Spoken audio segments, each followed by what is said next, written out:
कन्नौज में अखिलेश यादव ने की जनसभा और बीजेपी पर कसा तंज। यूपी के पूर्व मुख्यमंत्री कन्नौज के पूर्व सांसद अखिलेश यादव कन्नौज के कस्बा के रामलीला मैदान में जनसभा को संबोधित किया।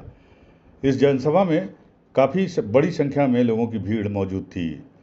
समर्थकों ने अखिलेश यादव जिंदाबाद के नारे भी लगाए। कन्नौज लोकसभा चुनाव से सपा प्रत्याशी के तौर पर चुनाव लड़ रहे अखिलेश यादव ने हसेरन में एक पब्लिक मीटिंग को संबोधित किया।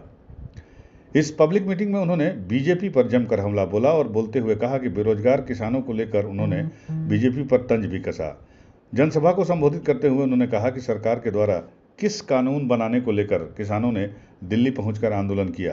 किसानों की एकजुट देखकर सरकार को अपना फैसला भी वापस लेना पड़ा। किसानों पर झूठे मुकदमे किए गए। इसके अलावा उन्होंने पेपर लीक को लेकर कहा कि पेपर लीक होने से छात्रों पर इसका असर देखा जा सकता है। छात्रों ने पेपर लीक होने से आत्महत्या की है। जनसभा में अखिलेश यादव ने अपने समर्थकों को चुनाव में अधिक से अधिक मतदान करने की अपील की। रूठे हुए लोगों को मनाने की बात भी कही। भाजपा सरकार पर निशाना साधते हुए अखिलेश ने कन्नौज में कराए गए विकास कार्यों का वर्णन किया। इस कार्यक्रम में काफी बड़ी संख्या में भीड़ मौजूद थी, जो लगातार अखिलेश यादव जिंदाबाद के नारे लगा रहे थे।